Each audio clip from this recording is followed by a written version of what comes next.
17 September মঙ্গলবার নরেন্দ্র মোদীর জন্মদিন। ৭৪ বছরে পা দিলেন দেশের প্রধানমন্ত্রী। সামাজিক কাজের মধ্য দিয়ে মোদীর জন্মদিন উদযাপনের জন্য সেবা পাক্ষিক নামের কর্মসূচি চালু করছে বিজেপি। চলবে ২রা অক্টোবর অর্থাৎ গান্ধী জয়ন্তী পর্যন্ত। প্রধানমন্ত্রী নরেন্দ্র মোদীর জন্মদিন উপলক্ষে ভারতীয় জনতা পার্টির সেবা পাক্ষিক কার্যক্রমের অঙ্গ হিসেবে মঙ্গলবার ফটিকরায় বিধানসভার অন্তর্গত জগন্নাথপুর বাজারে আয়োজিত স্বচ্ছ ভারত কর্মসূচিতে অংশগ্রহণ করেন রাজ্যের মন্ত্রী তথা বিধায়ক সুধাংশু দাস। মন্ত্রী ছাড়াও এদিনের কর্মসূচিতে উপস্থিত ছিলেন অন্যান্য বিজেপি নেতৃত্বরা।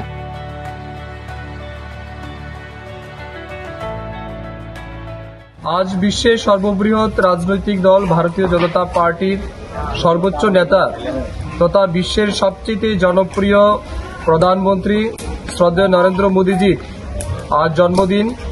পুরো দেশব্যাপী ভারতীয় জনতা পার্টি তথা দেশব্যাপী ওনার জন্মদিনকে অত্যন্ত শ্রদ্ধা এবং সম্মানের সহিত পালন করা হচ্ছে। আমরা আজকে ফটিকরা মণ্ডলের অন্তর্গত জগন্নাথপুর গ্রাম পঞ্চায়েতের ভারতীয় জনতা পার্টির কার্যকর্তাদের দ্বারা ওনার জন্মদিনকে কেন্দ্র করে স্বচ্ছ ভারত অভিযান, বৃক্ষরোপণ এবং অন্যান্য সামাজিক কর্মকাণ্ড আয়োজন করা হয়েছে। তারই অংশ হিসাবে এখানে আমি উপস্থিত হয়েছি এবং স্বচ্ছ ভারত অভিযানেও আমরা সামিল হয়েছি।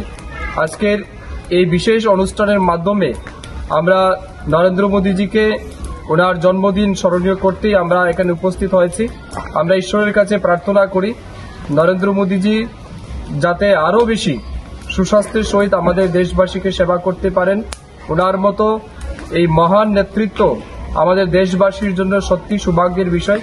আমরা ভারতীয় জনতা পার্টির প্রত্যেকটা কার্যকর্তা আমরা গর্বিত যে আমরা মোদীজির মতো একজন প্রধানমন্ত্রী আমাদের দেশে আমরা পেয়েছি। আমরা ফটিকরায় মণ্ডলের পক্ষ থেকে, আমাদের জগন্নাথপুর গ্রামের ভারতীয় জনতা পার্টি কার্যকর্তার পক্ষ থেকে নরেন্দ্র মোদীজিকে ওনার জন্মদিনে অনেক অনেক শুভেচ্ছা এবং অভিনন্দন জানাচ্ছি।